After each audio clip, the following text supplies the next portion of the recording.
The Icons of Real Estate Podcast. Are you ready to learn the proven money-making secrets from top-producing Icon agents? Ready to skyrocket your business? This podcast is for you. Tune in every week with your host, Tomasz Fonseca, and find out how to implement proven strategies to 10 times your business, from $3 million to $30 million in just 12 months. Brought to you by the Masters in Real Estate Marketing, Arter SEO.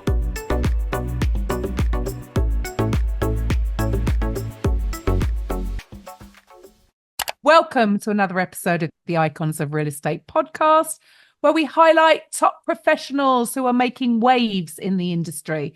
I'm your host, Karen Roberts, and today we have Giancarlo Carangelo, and he is a dedicated real estate professional with a passion for exceeding client expectations. He has a strong background in customer service and negotiation. Giancarlo helps clients find the perfect home or sell properties with innovative marketing strategies. So tune in to hear his insights and journey in the real estate world. So welcome to the show, Giancarlo. Thank you. Thank you for having me. It's an honor to be here. So let's start with your story. So share what inspired you to actually go into the real estate business in the first place. Well, I would have to say that, I've had a passion for real estate from a very young age. From the minute that I got my driver's license, I found myself spending countless hours driving around the city, just looking at properties. I always found, real estate and architecture interests me a lot. And then I decided to pursue a career in real estate by ultimately becoming a real estate broker in my hometown of Montreal. And it was all downhill from there. The rest was history. Awesome. So, do you have any tips? What tips could you offer beginners, people beginning, just starting out in the real estate field? For those who are just starting out in the real estate field, as a broker, like I did myself, definitely there's a few tips I could offer. All these tips I learned myself through what we call sweat equity. And I would definitely say the number one tip would be to learn as much as you can before you earn. Inform yourself and educate yourself and really find your niche as a broker, and then execute on that niche. And the second tip that I would offer brokers is don't spend your commission too quickly. It is definitely an up and down business. And I think that as a beginner real estate broker, we often get excited when we, sell a property or close a deal. And we forget that, it only works as hard as we work. So budget correctly, don't get too excited, and really budgeting is key as a beginner real estate broker. Yeah, because you're only dealing in commissions, nobody's making money unless you're actually selling houses. So great tips there. Thank you. So what are the benefits, I suppose, with investing internationally? Is that something that you do? Yeah, so I recently got into international investing in the last, I would say, about 18 months or so. And I could say as a real estate broker, selling properties internationally, there's definitely a few benefits from the broker aspect of it. For example, where I'm from, Montreal, things are more regulated here. Whereas international, selling internationally, there's less marketing regulations, less protocols to follow. And investing internationally has a ton of benefits as well. For example, if I'm comparing it to my home city, better purchase price, higher returns, better demand for short-term investment, short-term rentals. For example, I invest in the Dominican Republic, and there is a huge demand for short-term rentals, Airbnb. And the purchasing price versus the returns are night and day compared to investing in my city, my local city. Right. But I would presume you've got to know the area. I mean, I'm in the UK, right? And we have very different. Well, you don't need a license for starters over here, and I've lived in Portugal. You know, a lot of European countries, but you need to know the lay of the land. So I'm sure you got to know your stuff before you start investing internationally, right? But you're saying there's lots of benefits if you get it right. Definitely. I mean, I could give you a great example that I myself I'm a lover of Dominican Republic, and I've been traveling to the country for about 5 years before I started investing Wow. internationally and looking into, selling property in Dominican. So within those 5 years of traveling, I got to learn a lot about the country, the economy, the culture, the people. And that's what really, led me to when I found that there is a possibility to A, sell property internationally and B, invest in it. I felt very confident because I spent the time vacationing there once a year, twice a year, and I got to learn about it before I actually embarked on a new business venture. Right.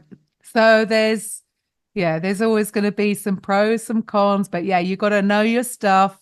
But yeah, it's something that maybe some people just aren't even thinking about. So that's an added bonus. So what more advice could you give? I don't know, if you were to offer yourself, if you went back to when you started, right? What piece of advice would you offer yourself as a beginner in the field? If I had to offer myself a piece of advice as a beginner in the field, it would definitely be don't let obstacles and setbacks discourage you. I think that sometimes, especially as a new professional venturing into a new business, we have sort of an idea of how it goes in our heads, especially if you've been watching all these TV shows that really glamorize the business. We tend to think that it's easy. So definitely, I would say do not let any setbacks or obstacles discourage you and learn to be persistent and resilient as quick as possible because there's always going to be some sort of obstacle in the business world that we're going to be faced with. And half of this business is finding solutions for problems that you're faced with. Well, So that really is the business of real estate, isn't it? There's always going to be something that comes up. Again, I mean, great advice, I suppose, with any business as well, but specifically with what can come up in buying and selling real estate. So, I mean, how is it? So you're in Montreal. yes. So how have things been, say, in the last year? What was your production like last year? Well, last year we closed just about 40 transactions. It was on the slower side compared to the COVID era and the frenzy that we were faced with in 2020, 2021. And Mhm. in my career, I have to say, I got the opportunity to see many sides of the market. I've seen the incline and the decline of not only volume, but housing inventory. I've seen both a seller's market frenzy and a buyer's market. Now it seems to be, thankfully, in the last 3 months or so, we are going back to a more normally balanced market. It was Mm. very crazy at one point between end of 2019 to end of 2021, where it was nonstop sellers market here in Montreal. People were putting properties on the market, and within 24 hours, they were selling them for $200,000 to $300,000 over asking price. Wow. And then when the inflation happened and the rates Hmm. increased, all of that seemed to have stopped. Everybody kind of went into a panic. Properties were taking 6 months to sell again. And everybody almost forgot what a normal, balanced real estate market looked like. So, Right. as of right now, the day of this podcast, we're seeing things balance out normally again. Rates are starting to decrease in our city, and more buyers are starting to enter the market. We're actually, there's been talks of 2 more rate decreases by the end of 2024, which should really drive up the activity of buyers in the market, which can be refreshing for some sellers who have been struggling to sell their property in the last year or so. So do you think people are coming back round to just like, there's not going to be that mad panic anymore? So, well, what's next for Giancarlo? What are your goals for next year? Well, we're definitely going to work on increasing our production, not only locally and internationally. I think that the international markets are something that we saw the opportunity in, and we're really looking to work that opportunity as much as we can. Because in the last 2 years or so, with all these crazy prices going on in Canada, we've seen more and more people investing internationally for better returns, to have, snowbirds, just to have somewhere to go during the cold winters, and short-term rentals. So I think that in the next year, we're really looking to up the production for international investments and really help guide our clients into new opportunities that they might not know are feasible internationally. Yeah, they just probably didn't realize that was an option, maybe. So brilliant. Just like myself. Oh, well, there you go. We don't know what we don't know, right? Exactly. So the final question is a bit more of a fun question, because I'm sure, as the listeners know, Icons of Real Estate, we're the #1 real estate podcast network. And we're really passionate about making podcasting accessible for all realtors. So if you had your own podcast, what would you call it, Giancarlo? If I had my own podcast, I would name real estate podcast. I would name it the Property Venture Podcast. Ah, great. Catchy name. Fantastic. Catchy. Yeah. So what should the listeners do next if their ears have pricked up about, investing in the Dominican Republic, for instance? What should the listeners do next, and how can they reach you? Well, if anyone's looking to invest internationally, whether it would be the Dominican Republic, Mexico, or even in European countries, I would definitely say educate and inform yourself on the economies and the markets in those specific countries. Take your time, because there's many of opportunities out there.